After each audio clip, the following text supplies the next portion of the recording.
You're obsessed with your mental illness. I know, right? It's almost like it impacts every part of my life. It's all in your head. I know, right? It's almost like it's a mental illness. Why do you let it affect you and stop you from doing things? It's almost like it's an actual illness.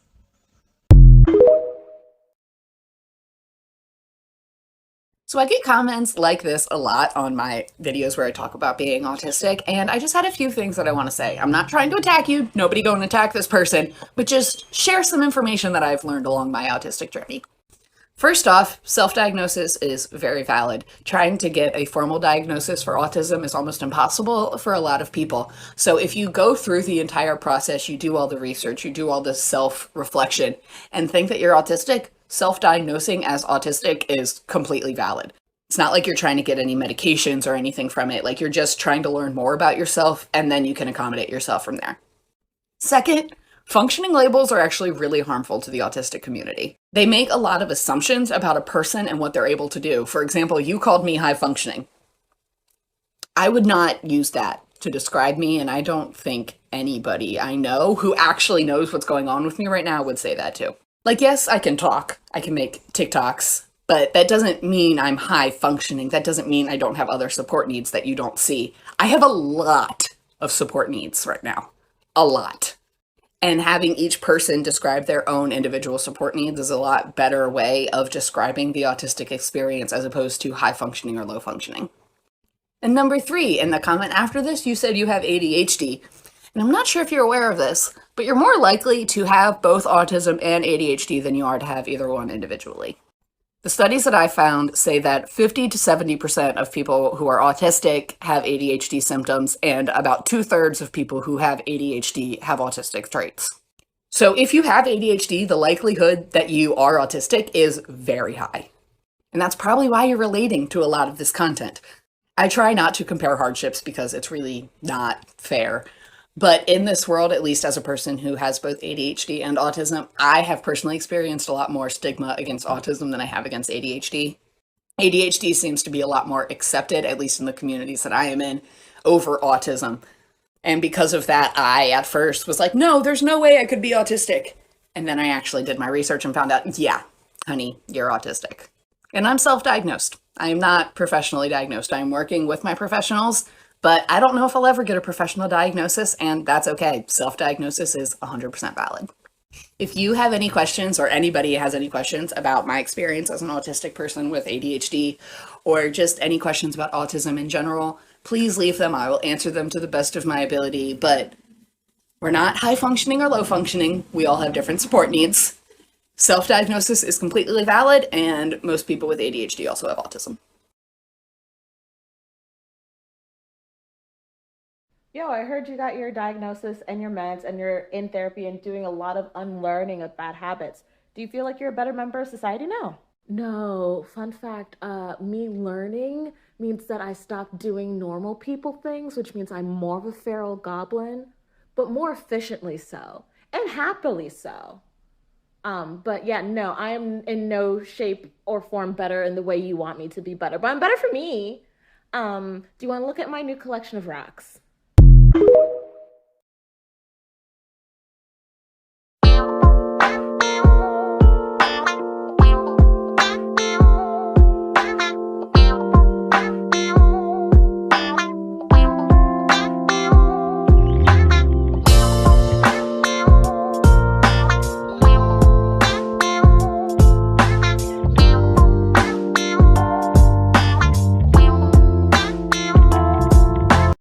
All right, let's talk about autistics' IQ scores, rage, and why I, as an enraged autistic with a high IQ, think that all of these things are correlated. Now, I used to be a college statistics tutor, so I'm going to brush through this.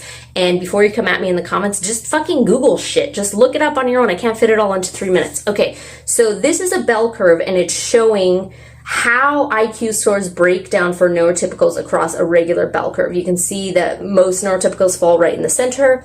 And if these are numbers, like if this is 100 people, this is 7 out of 100, and this is 2 out of 100 for neurotypicals. So if you take 100 randomly selected neurotypicals, only 2 of them are going to have a genius IQ. But here's the fucking kicker. If you randomly select 100 people on the autism spectrum, at least 16 of them will have a genius IQ. That's a rate of 8 times higher than neurotypicals. And I would say actually that number would be bigger if we found a better way to quantify intelligence amongst people on the spectrum. They're literally so smart that we can't measure how fucking smart we are. Now, but here's the thing. For neurotypicals, it's really hard to tell the difference between this 2.5% and this 2.5%. Here's where the rage comes in. If you are telling me that I have a higher intelligence than 97.5% of the general population, but I'm not allowed to decide what medication I take, what school I go to, what classes I do, if I'm going to be able to have children, if I can get a driver's license, if I can make decisions for myself, you're not even going to trust me to tie my shoes in whatever fucking way I want because it doesn't fit into your box? Yeah, I'm having meltdowns. Yeah, I'm not like the most personable person, but that's on a micro scale. Let's talk about the macro scale. We do not have any IQ requirements for people that hold public office. So there are these autistics who are fucking geniuses, but because they're not like particularly charismatic or like charming, they will never be able to make decisions for the masses, even though they could potentially serve them. I'm going to give you a couple examples. Have you ever heard of Alan Turing? Probably not, because he wasn't really like personable and people didn't like him, and he was super fucking queer. He was also autistic, and he also invented fucking computers, which changed the human race forever. Isaac Newton once locked himself in his dorm room for 2 years. Didn't want to talk to anybody or have any sort of social life. And people are like, wow, that's super fucking weird. The dude was hyper-focusing and defined calculus in that 2 years. Changing humanity. We have to stop defining intelligence based on personability. Also, autistics are super emotional, and that fucking whole rhetoric of us being like absent needs to go out the fucking window. I'm out of time. Did you know autistic brains are highly individualized? They did a study where they compared the connectivity of autistic brains to typically developing brains. And when they superimposed the images of the typically developing brains on top of each other, they found that the typically developing brains were all very similar to one another. But when they layered the autistic brain scans on top of each other, they found that not only were the autistic brain scans completely different from the holistic brain scans, but the connectivity patterns in the autistic brains were also highly individualized from one another. This could help explain why there's such a broad range of autistic people and autistic experiences, because our brains aren't just different from holistic people's, our brains are also very different from one another. We have highly individualized, idiosyncratic brain patterns. We all differ from the norm, but in our own unique ways.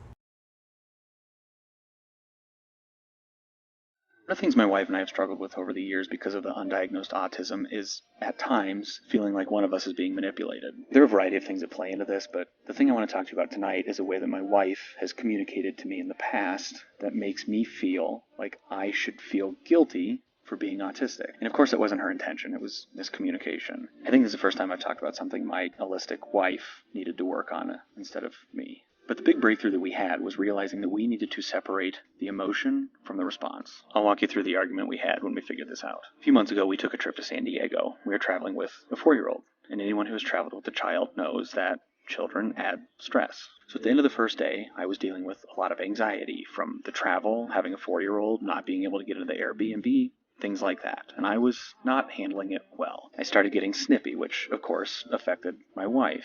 And when she brought it up with me, she was getting upset that I was getting stressed out. She said, why don't you just understand that we're traveling with a 4-year-old? They're going to do things that are obnoxious. Don't let it get to you. To which I said, why don't you understand you're traveling with someone that's autistic? They get stressed out. Don't let that get to you. Probably not the best exchange, but it did lead us to the realization that we were focusing on the wrong thing. That is when we realized that my wife is not allowed to get upset with me for being stressed. What she's allowed to be upset with me about is how I respond to the stress, as in when I started getting snippy. The emotion, stress, it's not fair for her to tell me what my emotions should be in response to something. But the way I act, getting snippy, that is fair. That's something that I control. And I know it may not sound like some revolutionary idea, but honestly, separating those two things has been a huge help for us. Because if I'm being told that I should feel guilty for the way my brain works, that just feels like fighting dirty, and it feels like I'm being manipulated. But by saying I understand all this stuff causes anxiety, I get it, I understand why you're stressed out, but I don't appreciate that you're getting snippy with me. It validates my emotions, it doesn't make me feel like I'm being manipulated, and then my wife gets to address something that I should take responsibility for. I don't know, maybe this is something everyone knew already, but honestly, this was a huge breakthrough for us. If you haven't, try it out.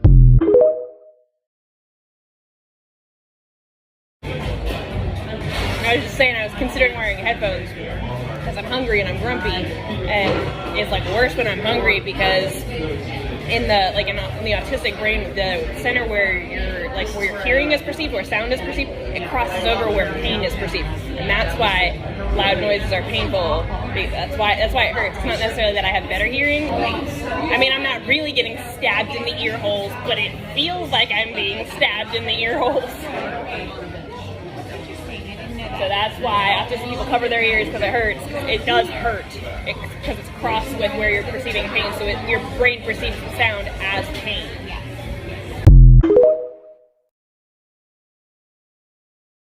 The speech center of your brain turns off if your brain is in a trauma state. So if you're a neurodivergent person, I said that weird. If you're a neurodivergent person and you experience speechlessness, if you go nonverbal, like at some point in the day, probably at the end, it could be because your brain has shut off the translator that takes your thoughts and puts them into speech, into English or whatever your language is.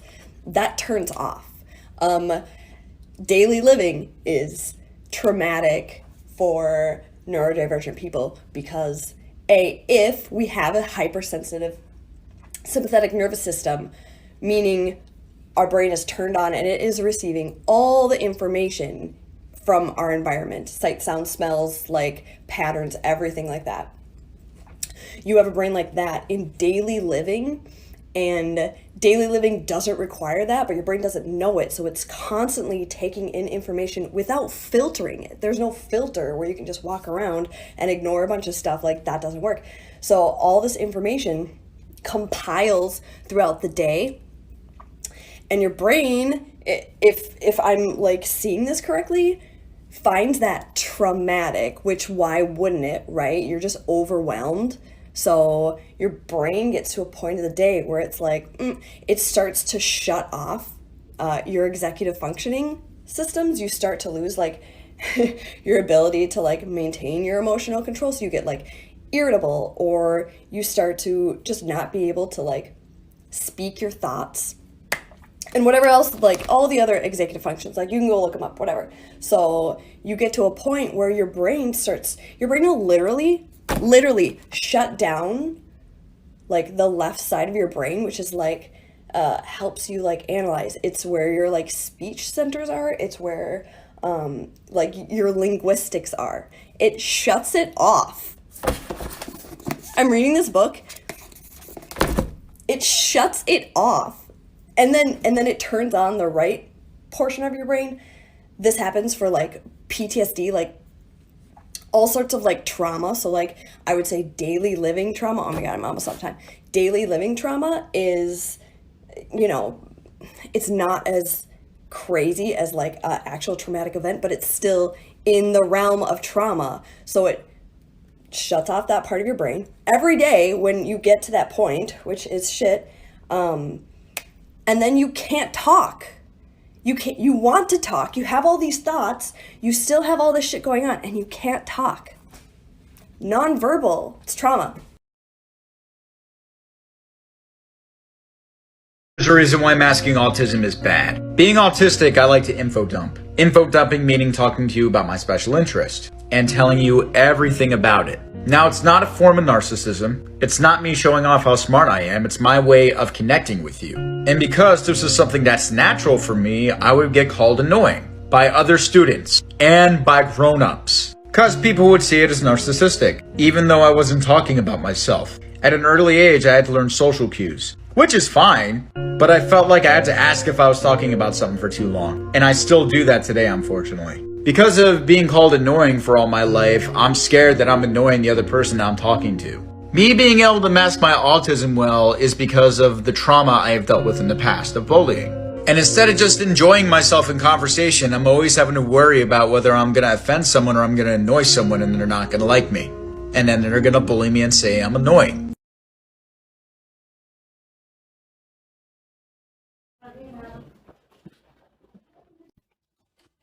Well, how's it going? You Mr. Speech Dude? Yep, that's me. Let me guess. Chris? Nailed it. Hey, I have a question for you. When working with autistic kids, what's the difference between a traditional social skills approach versus a neurodiversity affirming approach? Yeah, great question. So traditional social skills ends up teaching kids to imitate neurotypical social skills, and they do that through masking. It's really harmful. Masking, you mean like minimizing the appearance of autistic characteristics just to get somebody to blend in? Is that harmful on self-esteem and identity? Absolutely. Imagine being forced into being somebody you're not. It would just increase anxiety, it would lower your self-esteem, and it would eventually lead to depression. Well, I'm glad you told me. What's the alternative to social skills? Well, I got 5 seconds left on this video, so go ahead and follow and I'll share some ideas. Melinda came in hot this week, y'all. My session was days ago, it just took this long to process. Being autistic has always caused a lot of frustrations with being misunderstood, especially when it comes to communicating things I'm upset about. I'm someone who will sometimes avoid telling people that they've done something to upset me and will instead just kind of drift away. And Melinda asked why I do that. Why do I stifle the expression of my emotions? And I was like, well, either they're not going to understand it or they're not going to validate my emotions and change their behavior. And then Melinda asked, so what's wrong with voicing those emotions and setting those boundaries to validate yourself? And I was like, I don't know, it just kind of feels like half of the validation that I actually want in that moment. And then she sped through the school zone. But giving yourself 50% validation is 100% more validation than you had in the first place, and relying on other people's validation can more often than not leave you at 0% validation. But if you practiced giving your emotions and your boundaries a voice, you're guaranteed 50%. I'm just gonna leave that here.